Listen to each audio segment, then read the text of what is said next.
Question number second देखो, यहाँ पे बोला है if cot theta is equal to 7/8 है, इवेल्युएट करो इस चीज को कि इस चीज की वैल्यू क्या होगी। यहाँ पर लिखा है 1 plus sine theta multiplied by 1 minus sine theta whole divide by 1 plus cos theta multiply में 1 माइनस कॉस थीटा।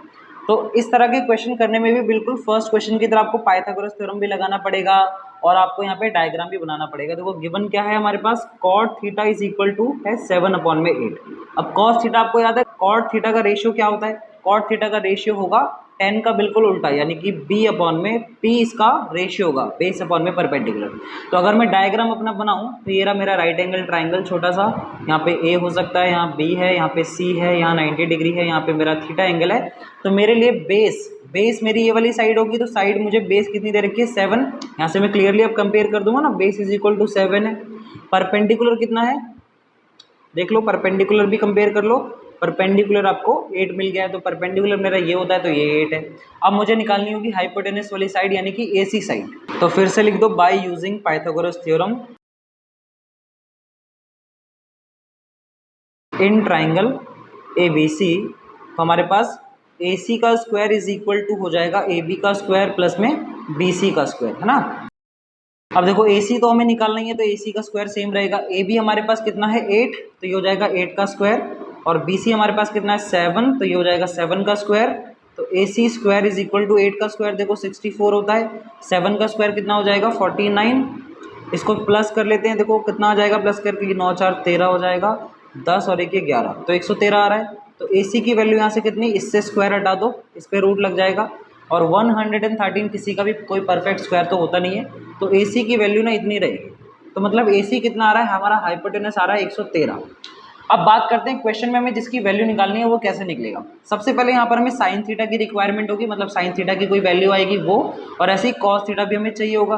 तो सबसे पहले तो मैं यहीं पे साइन थीटा की वैल्यू निकाल दे रहा हूँ और कॉस थीटा की वैल्यू निकाल दे रहा हूँ। देखो साइन थीटा का फॉर्मूला क्या होता है, P/H यानी perpendicular upon hypotenuse, Pandit Badri Prasad वाले फॉर्मूले से, और cos थीटा का फॉर्मूला होता है B/H यानी बेस अपॉन हाइपोटेनस। तो देखो साइन थीटा की वैल्यू कितनी आ जाएगी भाई, P यानी कि परपेंडिकुलर मेरा 8 है और हाइपोटेनस अभी निकाला √113।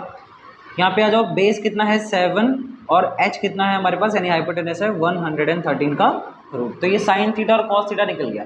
अब देखो हमें फाइंड किसकी वैल्यू करनी है, 1 plus sine theta multiplied by 1 minus sine theta whole divide by है 1 प्लस कॉस थीटा मल्टीप्लाई में 1 माइनस कॉस थीटा।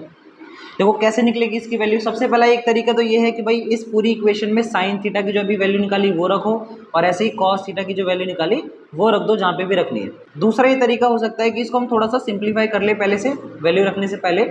मतलब मैं यहाँ पर देख पा रहा हूँ ऊपर है a प्लस में b यानी 1 प्लस साइन थीटा, और a माइनस में b यानी कि 1 माइनस साइन थीटा। तो ऊपर मैं फॉर्मूला लगा दूंगा a square minus B square, तो ये हो जाएगा 1 का स्क्वायर 1 माइनस में साइन थीटा का स्क्वायर कितना हो जाएगा साइन स्क्वायर थीटा।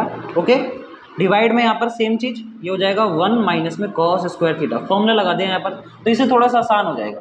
अब ध्यान से देखो, 1 माइनस में साइन स्क्वायर थीटा करना है, तो साइन की वैल्यू कितनी है सबसे पहले देखो वो निकाल लो, ये है 8/√113 का होल स्क्वायर हो जाएगा। डिवाइड में 1 माइनस कॉस स्क्वायर थीटा करना है, देखो ये कितना हो जाएगा 7/√113 का होल स्क्वायर। ठीक है, वैल्यू रख दी अभी सिर्फ। अब इसके बाद यहाँ पे सॉल्व कर लो थोड़ा सा, देखो ये हो जाएगा 1 माइनस में 8 का स्क्वायर 64 होगा, √113 सिर्फ 113 रह जाएगा, रूट कैंसिल हो जाता है स्क्वायर से, पता होगा आपको। डिवाइड में यहाँ पर देखो 1 माइनस में 7 का स्क्वायर 49 हो जाएगा, डिवाइड में √113 का स्क्वायर सिर्फ 113 रह जाएगा। फिर इसके बाद क्या करोगे, ऊपर हम यहाँ पे एलसीएम लेंगे, पहले तो एलसीएम लेना पड़ेगा। एलसीएम ले लिया, ये हो जाएगा 113 माइनस में 64, और डिवाइड में यहाँ पर हमारे पास फिर से एलसीएम लेना पड़ेगा, 113 आएगा। यहाँ पे ये ऊपर 113 माइनस में 49 बच रहा है। फिर देखो ध्यान से, दोनों के नीचे 113 है, 113 तो ये कैंसिल हो रहा है। ऊपर बचेगा 113 माइनस 64, जिसको माइनस करने पे आ जाएगा 49। डिवाइड में नीचे बच रहा है भाई 113 माइनस 49, जिसको माइनस करोगे तो आ जाएगा 64। तो ये वैल्यू आ रही है हमारी फाइनल 49/64।